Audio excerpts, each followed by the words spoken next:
ভিডিওটিতে ক্লিক করার জন্য আপনাদেরকে জানাই অসংখ্য ধন্যবাদ। আপনারা দেখছেন আপনাদের প্রিয় ইউটিউব চ্যানেল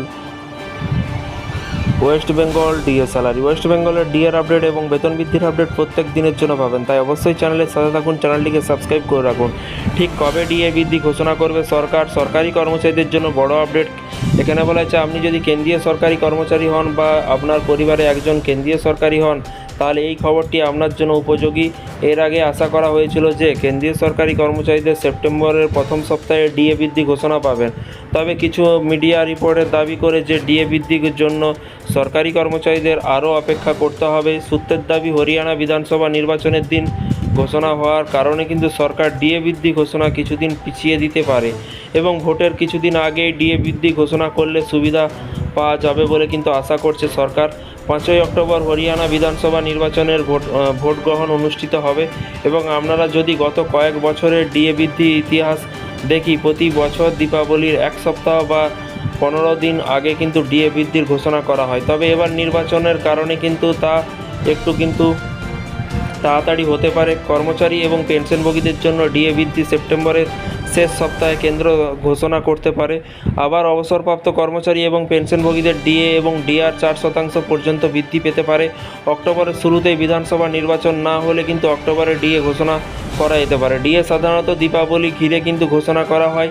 সাধারণত দীপাবলির সময়ে জুলাইয়ের জন্য ডিএ ঘোষণা করা হয় এবং জানুয়ারির জন্য কিন্তু ডিএ ঘোষণা মার্চ মাসে করা হয়। যদি সেপ্টেম্বরের শেষের দিকে কিন্তু ডিএ সংক্রান্ত ঘোষণা করা হয়, তাহলে কর্মচারী এবং পেনশনভোগীদের অক্টোবর মাসে বেতন পেনশন বৃদ্ধির আশা করতে পারেন।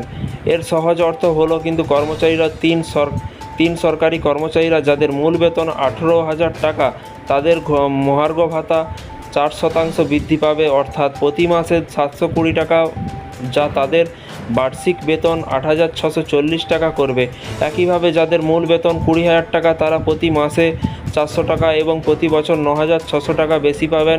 একইভাবে যদি মূল বেতন 25,000 টাকা হয়, তাহলে বৃদ্ধি হবে প্রতি মাসে 1,000 টাকা এবং বার্ষিক 12,000 টাকা। এভাবেই যদি আপনার মূল বেতন 30,000 টাকা হয়, তাহলে এই সুবিধাটি প্রতি মাসে 1,200 টাকা এবং বার্ষিক 14,400 টাকা হবে। যারা 50,000 টাকা মূল বেতন পাবেন, তারা প্রতি মাসে কিন্তু 2,000 টাকা, বছরে 24,000 টাকা সুবিধা পাবেন এবং জন্য, অর্থাৎ জুলাই থেকে সেপ্টেম্বরে দেখতেই পাচ্ছেন, জুলাই থেকে সেপ্টেম্বরে পর্যন্ত বকেয়া পাবেন।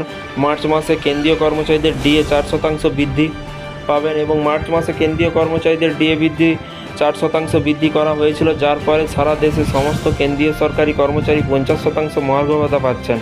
কেন্দ্রীয় সরকার গত বেশ কয়েকবার ধরে কিন্তু ক্রমাগত ডিএ 4% করে বৃদ্ধি করে আসছে। এবারও কিন্তু ডিএ অন্তত 4% বাড়াবে বলে কিন্তু আশা করছে কর্মচারীরা। বিষয়টি বুঝতে পারছেন। এই ছিল আজকে একটি ছোট্ট আপডেট। এই ধরনের রাজ্য সরকারি কর্মচারীদের আপডেট পেতে চ্যানেলটিকে সাবস্ক্রাইব করে পাশে থাকা বেল আইকনটিতে প্রেস করে রাখতে ভুলবেন না। ভালো থাকবেন, সুস্থ থাকবেন এবং নিজের খেয়াল রাখবেন। Thank you.